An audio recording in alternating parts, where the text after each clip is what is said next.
আসসালামু আলাইকুম। আমি অ্যাডভোকেট আতিয়া শিকদার, ঢাকা জজ কোর্ট নিয়মিত প্র্যাকটিস করি ঢাকা জজ কোর্টে।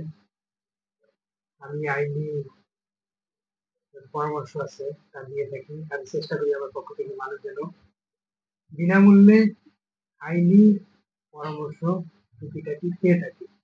এই লক্ষ্যে আমি কাজ করে থাকি। আমি আজকে যে বিষয়টা নিয়ে আলোচনা করবো সেটা হলো মিউটেশন না করা বা জমি জমা খাজনা খারিজ না দেওয়া, খারিজ না করার ফলাফল। এটার ভবিষ্যতে কি প্রবলেম হয় এটা নিয়ে আজকে আলোচনা করব। আসলে সিভিল মামলায় জমি জমা সংক্রান্ত বিষয়ে মানুষ একটু সচেতন হওয়া দরকার। তা না হলে যে প্রবলেমে পড়তে হয় তা হলো, ধরেন আমি আজকে একটা জমি ক্রয় করলাম।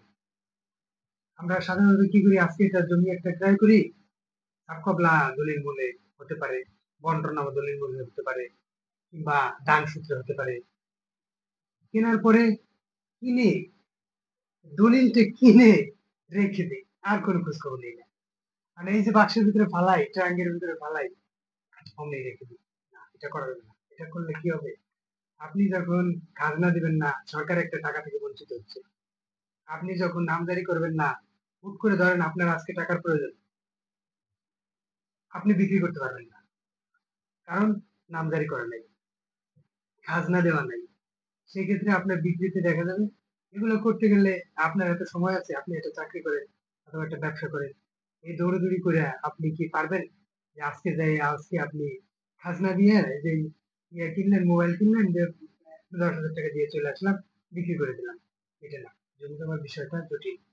আজকে অফিস খোলা থাকবে না, কালকে অফিসে লোক আসবে না, পরশুদিন আর এক প্রবলেম হবে, পরশুদিন আপনি সময় পাবেন না।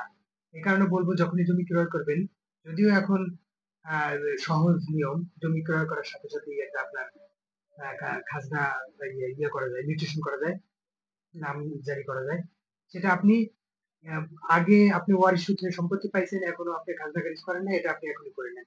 না করলে আরেকটা প্রবলেম হলো কি, ধরেন আপনার জমি আপনি কিনছেন আরো 10 বছর আগে, আপনি একদিনও খাজনা দেন নাই।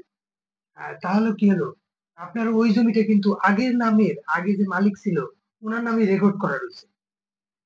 যখন নাকি ওই সরকার মনে করেন যে ওই জমিটা আজকে সরকার অ্যাকোয়ার করতে যাচ্ছে, যে কোনো ব্রিজ যাবে অথবা কোনো রাস্তা যাচ্ছে, ওই জমিটা যখন নাকি সরকার অ্যাকোয়ার করে সরকারের কাছে নিতে যাচ্ছে, তখনই কিন্তু সরকার কিন্তু দলিল দেখবে না।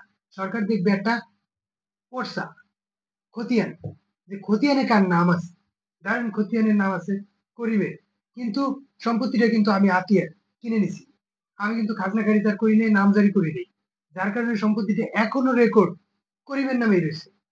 এখন যদি সরকার খুঁজে, কাকে খুঁজবে? সরকার দলিল খুঁজবে না, সরকার খুঁজবে হলো আপনার খতিয়ান।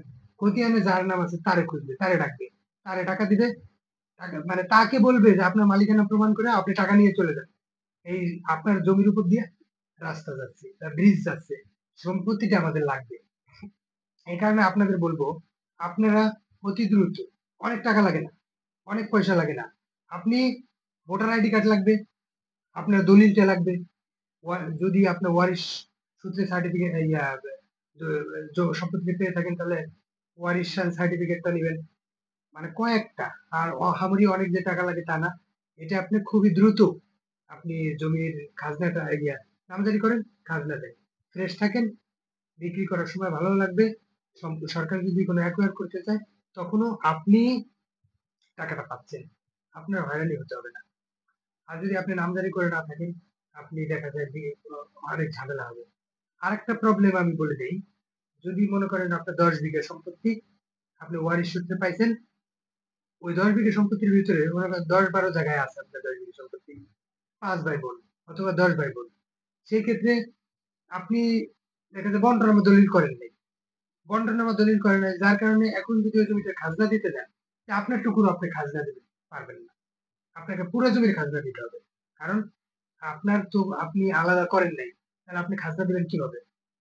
এরকম যদি হয়, আপনারা একটা বন্টনামা দলিল করে ফেলেন, অতি দ্রুত দলিলটা করে আলাদাভাবে আপনি একটা খতিয়ান খুলেন, আপনার নামে খতিয়ান করেন। আপনি স্বচ্ছভাবে দেখতে পারবেন যে এই খতিয়ান আমার, এই খতিয়ানে আমি আর খাজনা দিব এতটুকু। খাজনা আহামরি অনেক টাকা না, খুবই কম। অল্প পরিমাণ। দেখবেন যে আপনি ১০-১২ বছর খাজনা দেন না, আপনার হয়ে গেছে ২০-৩০,০০০ টাকা বা এরকম অনেক টাকা হয়ে গেছে। আর যখন আপনি প্রতি বছর দিবেন ৳৫০০, ৳২০০, ৳১০০ এরকম খাজনা দিবেন।